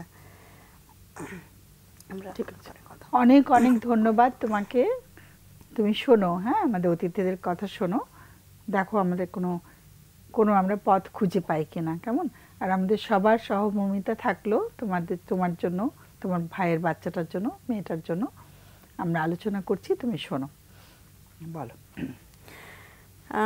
আমি যেটা ব্লাস্টের কথাও বলতে পারো। হ্যাঁ, আমি ওটাই বলছিলাম যে ব্লাস্ট একটা অর্গানাইজেশন আছে, আপনি একটু ওখানে যোগাযোগ করে আপনি ডিটেইলটা বলতে পারেন। BLAST blast. হ্যাঁ, ওখানে যদি আপনি যোগাযোগ করেন, আপনি আমাদেরকে যেভাবে বললেন এভাবে হচ্ছে আপনি ওখানে রিসেপশনে বললেই হবে। ঢাকার বাইরে ওদের শাখা আছে না নাকি? হ্যাঁ, আমরা আসলে জিজ্ঞেস করলাম না যে উনি কোথায় আছেন।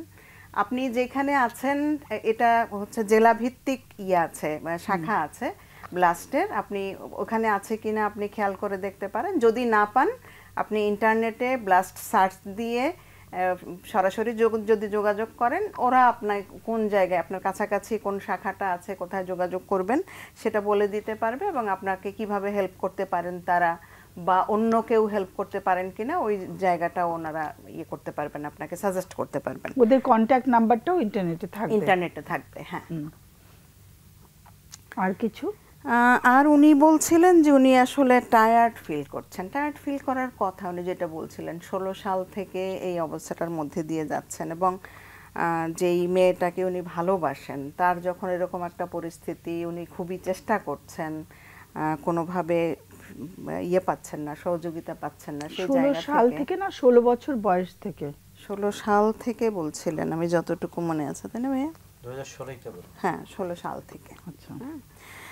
তো এটা একটা লম্বা সময়, এবং উনি আসলে এত চেষ্টা করছেন, কোনো দিক থেকেই সুবিধা করতে পারছেন না, কোনোভাবে হেল্প পাচ্ছেন না। সুতরাং সেই জায়গা থেকে একটা টায়ার্ডনেস কাজ করছে, আপনি কষ্টও হচ্ছে, হ্যাঁ, একটা হতাশাও কাজ করছে যে কোনো জায়গা থেকে হেল্পটা পাচ্ছেন না। তো আমি যেটা বলবো যে আপনার এই যে আসলে এনার্জিটা, স্ট্রাগল করতে করতে আপনার এনার্জিটা লো হয়ে গেছে, এটা হতে পারে। আপনি কিছুটা হতাশও বোধ করছেন। তো আপনি একটু যদি নিজেকে সাপোর্ট করেন, নিজে কিভাবে একটু ভালো থাকতে পারেন, নিজে এই যে ভাইয়া বলছিলেন যে খুব সাহসের সাথে চেষ্টা করছেন, আপনি অনেকটা এফোর্ট দিচ্ছেন, একটু নিজেকেও অ্যাপ্রিসিয়েট করেন যে হ্যাঁ, আপনি একা এতটা চেষ্টা করছেন এই জায়গাটায়। আর একটু নিজের যত্ন যদি নেন, যাতে আপনি একটু মনের শক্তি পান, এবং আপনার টায়ার্ডনেসটা কিছুটা কমে। আপনি নিজেও কিন্তু একটু চাইলে এই পরিস্থিতিতে একটু কাউন্সেলিংয়ের হেল্প নিতে পারেন। সেটা আপনাকে এই অবস্থাটায় নিজের কিভাবে যত্ন নেবেন, কিভাবে মনের শক্তিটা বাড়বে, সেই জায়গাটায় হেল্প করতে পারে। এবং আপনি ওনার যত্নের কথা বলছিলেন, নিজের যত্ন। হ্যাঁ, আমরা নিজের যত্ন নেওয়া বলতে বুঝি যে মানে অনেকগুলো ইস্যু আছে, আমি কয়েকটা উল্লেখ করতে পারি। সেটা হচ্ছে আমরা অন্তত 7 ঘন্টা ঘুম, মানে আমি যত কিছুই করি, আমার যদি বডি ঠিক না থাকে, মাইন্ডও ঠিক থাকবে না, আমি ঠিক মতো কাজ সাপোর্ট করতে পারবো না। তো আমি এই ঘুমের ব্যাপারটা, প্রয়োজনে ডক্টর হেল্পও নিতে হতে পারে যে ঘুম না আসে, হ্যাঁ, ডক্টরকে বললে ওষুধ দিলে ঘুম আসবে। এছাড়া আমি যদি হাঁটি, মানে রেগুলার একটা এক্সারসাইজ, এটা কিন্তু থাকে না যে অন্য কাজে এত ব্যস্ত যে নিজের মানে এক্সারসাইজটা করা হচ্ছে না। আবার নিজের তো শরীরে নানান অসুখ বিসুখও থাকতে পারে, এই অসুখ বিসুখগুলোর জন্য আমার উপযুক্ত সময় উপযুক্ত চিকিৎসাটা দরকার। তারপর নিজের পুষ্টি দরকার, আমার খাওয়ার টাইমিংগুলো ঠিক আছে কিনা সেটা দেখা দরকার। আমার এমনকি ড্রেস আপ, মানে নিজের সেলফ কেয়ার, এগুলো ঠিক আছে কিনা, রেস্ট দরকার, ক্লান্ত যেহেতু অনেক রেস্ট দরকার। এবং মানুষের সাথে প্রচুর শেয়ারিং করা দরকার, প্রচুর কথা বলা দরকার, যে অনেক কথা জমে আছে। তো এই কথাগুলো যদি বলার মতো মানুষ থাকে, আমি যদি শেয়ার করতে পারি, তাহলে কিন্তু মনটা ভালো থাকে। এছাড়া চিত্ত বিনোদন, আনন্দে থাকা, এটা দরকার আছে, সেটাও তো একটা ব্যাপার। কারো মানে অনেক মানুষের জন্যই আধ্যাত্মিকতা খুব হেল্প করে, রিলিজিয়াস কন্টেন্টগুলো, যেটা আমার ভাল লাগে, যতটুকু ভাল লাগে, আমি যদি সেটার মধ্যে থাকি, মানে আমার নিজেকে টেক কেয়ার করলে আমি আরেকজনকে টেক কেয়ার করতে পারবো। এই যে একটা কঠিন আইনি যুদ্ধ, এই যুদ্ধটা ঠিক মতো চালাতে গেলে আমার নিজেকে সারভাইভ করতে হবে, তার সাথে আমি এটা করতে পারি। কাজে নিজের টেক কেয়ারটা যদি একটু বাড়ায় দেন উনি, আর প্রয়োজনে কাউন্সেলিং নেন, সব মিলে আমার ধারণা উনি ফাইটটা আরো ভালো করে করতে পারবেন। আর মানবাধিকার সংস্থার কথা যেটা বললেন, যদি তাদের সাথে ইনভলভ হন, একটা গ্রুপ অফ পিপল যদি তাকে সাপোর্ট করে, তখন অনেকগুলো লক্ষণ এমনিও চলে যাবে, স্ট্রেসটা কমে যাবে। আর একটা কথা আমি বলতে পারি, উনি বলছিলেন যে ঘুম হচ্ছে না ঠিক মতো। ভাইয়া যেটা বললেন যে এক্সারসাইজটা হেল্প করতে পারে, তার সাথে উনি যদি একটু যখন ঘুমাতে যাচ্ছেন, একটু নিজেকে তৈরি করে ঘুমের জন্য একটা নির্দিষ্ট সময়, প্রতিদিন একটা নির্দিষ্ট সময় ঘুমাতে যাওয়া, এটা একটু মেনটেন করা। আর ব্রিদিংটা ভীষণভাবে হেল্প করে। যখন আমি বিছানায় গেলাম তখন যদি আমি একটু লম্বা করে শ্বাস নেই, একটু ফোকাস করে যে আমি মনোযোগ দিয়ে শ্বাসটা নিচ্ছি শ্বাসটা ছাড়ছি, এটাও কিন্তু ঘুমে খুব হেল্প করে। তো সেই ইয়াটা করতে পারেন। আর লাইফের কিছু জিনিস আছে যেটা কন্ট্রোল করা যায় না, সেক্ষেত্রে আমাদের একটু ধৈর্য রাখতে। হ্যালো হ্যালো, আসসালামু আলাইকুম। ওয়ালাইকুম সালাম, শুনছি আমরা। হ্যাঁ, থ্যাংক ইউ। ম্যাডাম, আমি আমার ছেলের একটা প্রবলেম নিয়ে কথা বলতে চাচ্ছিলাম। বেবির? আমার ছেলের বয়স 18 বছর। 18? আচ্ছা। জি, সে মানে ইন্টারমিডিয়েট ফার্স্ট ইয়ারে পড়ে। না, ওর সমস্যা হচ্ছে মানে ও পড়ালেখা করতে চায় না। করতে চায় না বলতে টোটালি তার কথা হচ্ছে সে পড়াশোনা করবে না। মানে এটা এসএসসি পাশ করার পর থেকেই, কিন্তু এখন একটা ঘটনার প্রেক্ষিতে সে মানে খুবই মানে রাগান্বিত হয়ে আছে আমাদের উপরে, অর্থাৎ প্যারেন্টসদের উপরে। সে আজকে ওর সাথে অনেকক্ষণ কথা বললাম, সে কিছুতেই পড়াশোনা করবে না। মানে বিষয়টা হচ্ছে আসলে ও একটু কথাবার্তা কম শোনে আর কি, যেমন হয় টিনেজার বাচ্চারা। ও ক্লাস 10 থেকেই, যেমন ওর ফ্রেন্ড সার্কেলটা সম্পর্কে আমি খুব ভালো জানতাম না, বা অনেক চেষ্টা করেও জানতে পারি নাই। আমি জব করি। পরবর্তীতে ইন্টারমিডিয়েটে যখন সে ভর্তি হয়, ক্লাস 8-9 থেকে সে একটু চলাফেরাটা আমাদের পছন্দ না, যেমন একটু রাত্রে বাসায় থাকা। তারপরে যেভাবে হোক এসএসসি পাশ করার পর সে মানে আর একটু বড় হইলো, আরো কথা শুনে না বেশি। যেমন রাতে অনেক রাত পর্যন্ত থাকবে, 10টা পর্যন্ত থাকবে। ওই যাদের সাথে চলতে নিষেধ করি তাদের সাথে চলবে, এরকম আর কি বিষয়টা। আর আরেকটা বিষয় হচ্ছে ক্লাস 8-এ তার সাথে এক ফ্রেন্ডের গন্ডগোল হয়েছিল, একটু মারামারি, হাতে, অন্য কিছু না, মারামারি হয়েছিল। জানি না কি কারণে হঠাৎ করে সে ক্লাস 9-এ সে অনলাইনে ছুরি, তারপর মাছ, তারপর কি যেন একটু ওই যে মারামারি করে এই ধরনের কিছু আনতো আর কি অনলাইনে। তো এটা যখন আমি বুঝতে পারলাম, ওকে আমি অনেকবার মানা করলাম, বুঝাইলাম, ওর বাবা বুঝাইলো, কিন্তু সেইগুলা আনবেই। আমার কাছে যেগুলা ধরা পড়তো আমি লুকায় রাখতাম, এই জন্য আমার সাথে অনেক ওর সম্পর্ক খুব অবনতি হয়। কিন্তু ওর এদিকে খুব আকর্ষণ। ওর বাবা বলার পরে যে তুমি কেন এগুলি নিয়ে আসো, ছুরি একটা আটকায় ফেললাম, আরেকটা নিয়ে আসবো। তো বলে যে আমার শখ, আমার ভালো লাগে। তো ভালো লাগলে ঠিক আছে, এইগুলা তো ভালো লাগার জিনিস না। আচ্ছা, বুঝলাম যে ভালো লাগে, তুমি এটা শোকে যে সাজায় রাখবে, এটা তোমার কাছে রাখবে না। আচ্ছা, ধরলাম তোমার ভালো লাগে, কিন্তু না, সে এটা শুনে না। সে লুকায় লুকায় নিয়ে আসে, আবার 1-2 জনকে দেয় ওর ফ্রেন্ডদের মধ্যে। ওইটাও আমি জানতে পারছি পরবর্তীতে, এই যে জানুয়ারি মাসে সে এটা রাখে সাথে, আমি জানতাম না। আমি ভাবছি হয়তো এখন একটু বয়স হয়েছে আর পরে না। পরে মানে আমার কাছে ধরা পড়ে যে তার সাথে এই জিনিসটা থাকে। তখন আমি ওকে বললাম যে বাবা, এই জিনিসটা তো ভালো না, আর তোমার তো অনেক রাগ, অনেক সময় দেখা যাবে একটা দুর্ঘটনা ঘটছে। ও বলে যে না, এরকম কিচ্ছু হবে না। তো ওর বাবাকে জানাইলাম। ওর বাবা আবার দূরে থাকে আর কি। আমি আমার 2টা ছেলে নিয়ে থাকি এক জায়গায়, আর ওর বাবা দূরে থাকে, প্রতি সপ্তাহে আসে। তো ওর বাবাকে বলার পরে আমরাও মানে মোটামুটি ফেড আপ, ওকে কোনো কথাই শোনাইতে পারি না। তো ওর বাবা বলছে যে ও আসলে এমন একটা ঘটনা ঘটাবে, ও নিজেও পস্তাবে না, আমাদেরকেও একটা ইয়ের মধ্যে ফেলবে। এখন আমরা প্রায় হতাশ হয়ে মানে কি করবো আর, এভাবে ছিলাম। আমার সাথে ওই ছুরিটা দেখার 3 দিনের মাথায় একটা দুর্ঘটনা ঘটাইলো।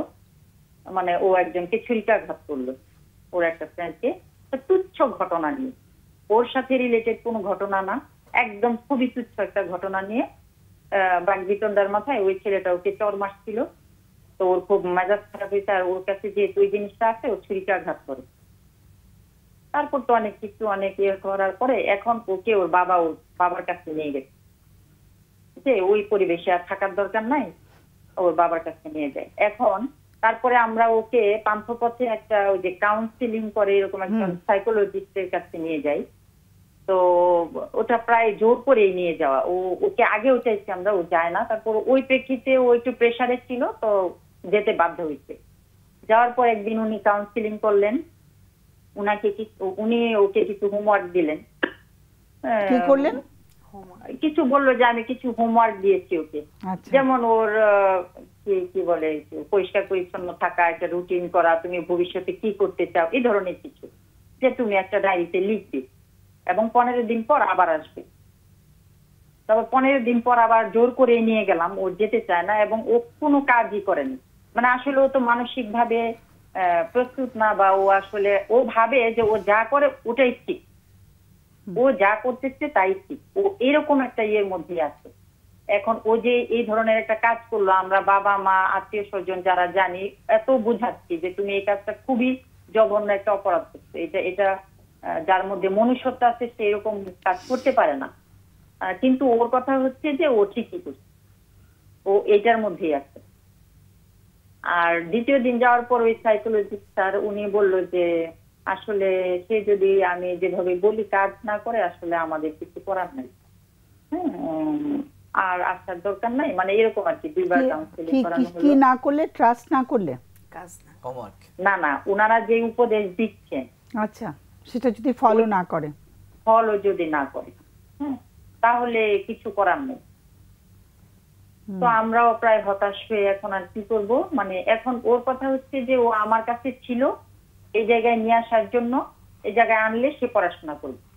আসলে অতীতে যদি যায়, সে টোটালি সে সায়েন্সের স্টুডেন্ট ছিল, সে এসএসসি পাস করার পর বলছে যে আর্টসে পড়বে। ঠিক আছে পড়ো, আমরা ওকে কোনোভাবেই সায়েন্স পড়বে না, সে আচ্ছা ঠিক আছে পড়ো, একটা ভালো স্কুল আছে আমি যেখানে যে জেলা শহরে থাকি, ওখানে প্রেসার বেশি, ওটাতে পড়বে না, সে গভর্নমেন্ট কলেজে পড়বে। ঠিক আছে পড়ো। আচ্ছা, একটু আমাদের সময়টা কমে গেছে, তো প্রশ্নটা একটু করে ফেলো যে কি প্রশ্নটা হচ্ছে আমরা তো ওকে কাউন্সিলিং ও করালাম, কোনোই ফল পেলাম না। এখন ও একটাই গো ধরে আছে, সে পড়াশোনা করবে না, তাকে এখানে আমার কাছে নিয়ে আসবে। সেটা তো তুমি ব্যাখ্যা করেছো, কিন্তু প্রশ্নটা কি? প্রশ্নটা হচ্ছে ওর মানসিক পরিবর্তনের জন্য, ও যে একটা জিনিসের মধ্যে আছে, কিভাবে মানসিক পরিবর্তনটা আনা সম্ভব? আচ্ছা, হ্যাঁ, আদৌ সম্ভব কিনা। ওকে, একটু লাইনে থাকো তোমাদের। আবার গেলে কোন প্রতিষ্ঠানে গেলে আপনারা যদি তুমি প্রশ্নটা করে ফেলেছো, কোথায় গেলে একটু হেল্প পাওয়া যাবে, একটু লাইনে থাকো। ছোট করে কোনো প্রশ্ন করলে করো, তাড়াতাড়ি করো। আপনি বলছিলেন যে পড়াশোনা করতে চায় না, ও আসলে কি করতে চায় সেটা কি জানেন? ও কিছুই করতে চায় না, ওর মানে কোনো এইম নাই, আছে না যে আমি এটা করবো না, ওইটা, উনি কিছুই করতে চায় না, ওর কোনো এইম নেই। আর ও যেই জায়গায় থাকে ওই চিন্তা থেকে ওকে সরানো যায় না। আমি একটু জানতে চাচ্ছিলাম যে ওর নামে কোনো মামলা আছে নাকি? জি না, মামলা নাই। না, যে ঘটনাটা হয়েছিল ওটা আচ্ছা, এটা ডিটেইলসে দরকার নাই, ম্যানেজ করা হয়েছে। আপনার কোনো ড্রাগস খাওয়ার অভ্যাস আছে কি ওর? মাদক? না, কোনো ড্রাগস খাওয়ার অভ্যাস নেই। আপনারা কখনো এরকম কিছু খেয়াল করেননি? না, এরকম নাই। তবে সে ধূমপান করে কিনা এটা আমার মানে আমি ডাউট করি, কিন্তু আমি দেখি নাই কখনো। ঠিক আছে, ছেড়ে দিই। অনেক অনেক ধন্যবাদ ফোন করার জন্য। আমাদের সময় সংক্ষিপ্ত হয়েছে, আমাদের অতিথিরা আলোচনা করবেন, তুমি একটু শোনো কেমন। সো কে আগে বলবেন? আমি এক লাইন একটু বলতে পারি, সেটা হচ্ছে একটা হচ্ছে ওর বাবা কিন্তু অলরেডি পরিবেশ চেঞ্জ করেছে, উনি হয়তো ছেলেকে ওনার কাছে নিয়ে গেছে। এটা একটা প্রাথমিক পদক্ষেপ হিসেবে ভালো পদক্ষেপ আমার কাছে লাগে, যেটা খারাপ না, কারণ এই পরিবেশটার মধ্যে এমন কিছু মানুষের সাথে মিশতেছে যেটা হয়তো খুবই একদম ক্রাইমের কাছাকাছি চলে যাচ্ছে। কিন্তু একটা দুর্ঘটনা হয়েছে, মামলা হয়নি, আরেকটা দুর্ঘটনা হলে মামলা হতে পারে, বা আরও ডেঞ্জারাস কিছু হয়ে যায়, তখন তো আরেক জিনিস। প্রাথমিক পদক্ষেপ হিসেবে পরিবেশ চেঞ্জ করা, সেটা করেছে অলরেডি। এখন ও কেউ যদি না পড়ে, এটা খুবই কঠিন প্রশ্ন যে কি করা। কাউন্সেলিং না নিলে তাকে তো আর কাউন্সেলিং করার সুযোগ নাই, কিন্তু গার্জিয়ান কি করবে? আমরা কোনো উপদেশ দেই না। না, কিন্তু সে যদি বলে যে আমি, যেমন এরকম আমার ক্লায়েন্ট এসে বসছে, আপনি যা খুশি করেন, আমি কোনো কথাই বলবো না, তো আমি আর কি করবো তখন? মানে কেউ যে আনউইলিং মানুষ তো আমার কাছে এসে লাভ নাই। মানে কাউন্সিলর বলেছেন যে আমার উপদেশগুলো না শুনলে তো অসুবিধা, কিন্তু উপদেশ তো আমরা আসলে দেই না ওইভাবে না, কিন্তু সে যদি হোমওয়ার্কটা করে নাই, সে যদি কমপ্লিট হোমওয়ার্ক তো দেই না, সে যদি কমপ্লিট আনউইলিং হয় সেটা হোমওয়ার্ক কিন্তু বাচ্চা খুব অপছন্দ করে আমাদের দেশের লোকজন। এখন তারপরে যেটা দাঁড়াচ্ছে সেটা হচ্ছে এই জায়গাটা খুব আগানো যাচ্ছে না, গার্জিয়ান কি করবে। আমি অনেক সময় দেখেছি যে এরকম ডেঞ্জারাস অবস্থা যদি হয় তখন কিন্তু অনেক সময় জোর করে হাসপাতালে ভর্তির প্রয়োজন হতে পারে। কারণ ভর্তি হলে কি হয় যে ভর্তি হলে একটা ওষুধ দিবার ভালো হয়ে যাবে এরকম না, ভর্তি হলে সে কিছুটা ভাবার সময় পায় যখন সে কারোর সাথে মিশতে পারছে না, রিস্ট্রেইন থাকতেছে।